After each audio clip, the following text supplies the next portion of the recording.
Everyone, come to the ashram. Is that really the solution? Hi, this is Shoto and welcome to my YouTube channel. Thank you so much guys for all the positive response I got for my last video. But there's also one problem. A lot of people are asking me how they can also come to Isha and how to get a job in Isha Foundation. To be honest, I think I made a mistake. In my last video, I shared my story in brief. My story did not go like this, that I was very unhappy with my life and my job at Kolkata, and then I did inner engineering and I came to ashram directly and now I'm happy. That's not the thing. After inner engineering, I left my home at the age of 27 and I moved to Bangalore. There I was working as a fashion curator and I worked there for 9 months. And if you ask me how to get a job in Isha Foundation, Isha has a Bangalore office where you can apply through LinkedIn. But working in ashram, I don't know how to, because I never applied for it. All I can say is I'm very fortunate that I got this opportunity, because when I was in Bangalore, I used to come to Isha Yoga Center for 2 or 3 days on weekends just as a general volunteer, and then I made some contacts. And during the lockdown, I just got a call from the ashram that they need someone, and I actually volunteered for almost more than 2 months from Bangalore, and I just got a chance to change my job again and move here. So that's my story. One thing I want to clarify, that is, yes, I'm very fortunate, but I must say, if I would have got a chance to work in Isha Bangalore office, then I would have preferred to stay in my last office, because what's the point of changing your job when your lifestyle will be the same? Because in my last company I had a lot of freedom. There was no dress code. I could wear sleeveless, short dress, I could wear anything, and that was the best part of my last office, which I miss, because here in ashram there is certain dress code that you have to follow. But yeah, my main thing was I wanted to stay away from the city life, and that's what I have got. And even the ashram people were very skeptical about whether I'll be able to stay here or not, because maybe from my Instagram they thought I'm a very shallow kind of a person who needs comfort and all. They literally thought I might cry and run away from the ashram within 10 days. But yes, I had to prove myself. I was like constantly following up with Swami, like, no Swami, I'm really serious about it. I want to stay there. I want to work with Isha like this. And then I got this chance. So that was my story.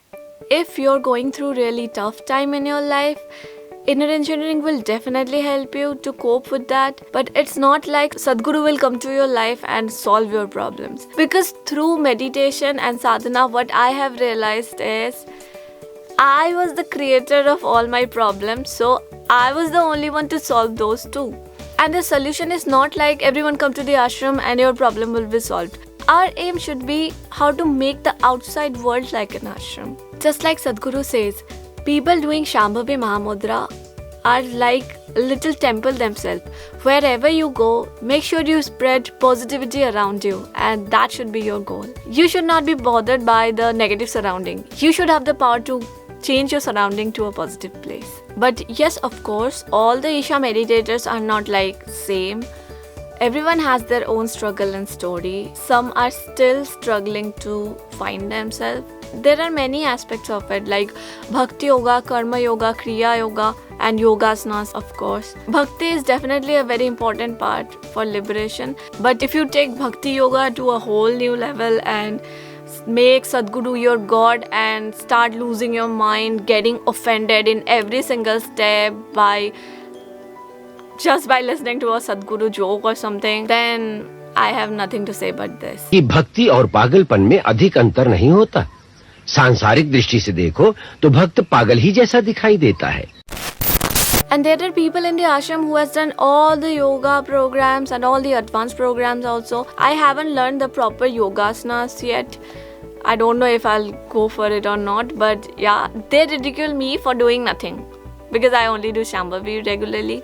There are some people also who are like doing 4 hours of sadhana a day, but I can say I'm much more mentally stable than them. So yeah, everyone's story is different. It's not like once you get into spirituality, your routine is like very strict, or you have to be in the ashram and do all the yoga program and everything. But one thing I can assure you, I have never met someone who will complain. I was doing very good in my life, but after doing inner engineering, my life has gone bad. I was very productive and energetic before, but after inner engineering, I feel lazy and dull. That's not gonna happen. No matter how quick or slow your progress is, you will only gain from it. You have nothing to lose, and that's all I can say. Also, another thing I would like to mention, someone commented, is like Upanishad and Gitas are taught here. Let me tell you from my experience.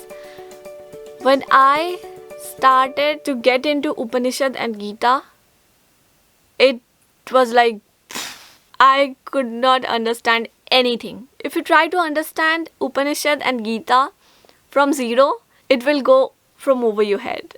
That happened with me also. I tried to understand that and it was like, what? I got completely confused. But once I got into spiritual lifestyle and I got clarity, now I feel like a lot of things are clear to me now. If you are interested, you don't even need to buy anything. There's Upanishad audiobook for free on YouTube. I have listened to it for like 4 times and every time I figure out something new. Each and every time it's a new experience. If you're also interested, you can listen to them, but I'm pretty sure you won't understand anything. That's that complicated. And that's where Sadhguru comes handy. He gives real life examples that we can relate, and once we start from where we are at right now, then only we should go to the advanced level. If we start from advanced level, then we won't understand anything and will lose interest. And that's what happens to everyone, and they just simply ridicule the concept of spirituality. Well, I know I talked a lot and it was confusing. Let me know if you understood my point or it was a little too complicated. Let me know. Comment down below and give it a thumbs up, a thumbs down, whatever you like. And please do subscribe if you haven't yet. You can also follow me on my Instagram. Link is in the description. Bye.